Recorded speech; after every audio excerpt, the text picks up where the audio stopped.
du repos de sabbat. Et le Christ, par des exemples cités du temps de David, du grand prêtre Abiathar, leur montre que le sabbat est fait pour l'homme et non l'homme pour le sabbat.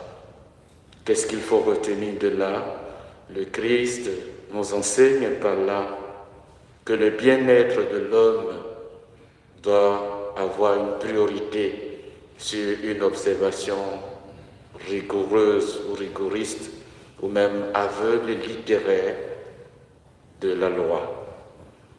Le Christ part de là pour les inviter à élever leur vision, à voir plus loin, parce que lui, le Christ, il voit bien avec les yeux des hommes, mais mieux, il voit aussi avec les yeux de Dieu pour analyser les intentions, pour voir la fin qui se cachait et donc dire qu'il ne faut pas s'en tenir, il ne faut pas leur tenir rigueur, parce que certainement s'il le faisait, c'était pour soulager un besoin immédiat.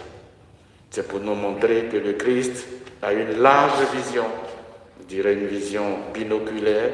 Il voit bien ce que les hommes voient, mais il voit aussi au-delà de ce que les hommes ne peuvent pas voir, parce qu'il voit avec les yeux de Dieu. Il nous enseigne par là que le bien-être de l'homme doit toujours prendre le dessus sur une observation très littérale, très rigoureuse ou rigoriste, très myopique de la loi.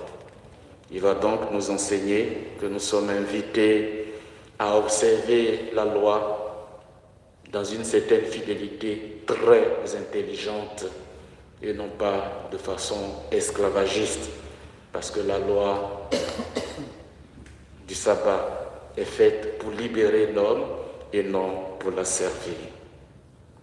Nous entrons aujourd'hui dans cette grande semaine de prière pour l'unité des chrétiens et en priant, c'est de reconnaître d'abord que tous ceux qui professent le nom de Jésus-Christ doivent être ou doivent se comporter comme des frères et sœurs et ne pas chercher à encore augmenter la division qui existe en nous.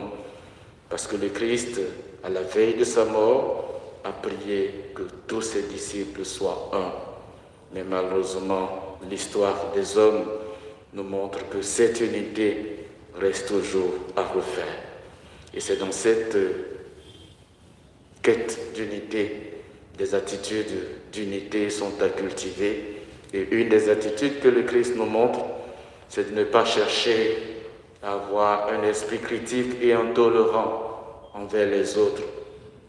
Même si nous, les chrétiens catholiques, nous sommes toujours étiquetés un peu par les autres, mais nous devons avoir cette vision de Jésus-Christ, une vision binoculaire, si je ne dois ainsi dire, pour voir plus loin, plus large, que même ceux qui ne sont même pas dans notre Église catholique, nous avons à les considérer comme aussi des frères et sœurs, parce que nous professons le même nom de Jésus-Christ. Demandons donc au Seigneur au cours de cette messe, tout au long de cette semaine de prière d'unité, de nous libérer de cet esprit critique et intolérant, qui chercherait toujours à voir comme ces pharisiens qui violent la loi, mais plutôt de nous donner cette intelligence, cette fidélité intelligence à observer sa loi et ses commandements et à les mettre en pratique pour la plus grande gloire de Dieu et le salut de nous tous. Amen.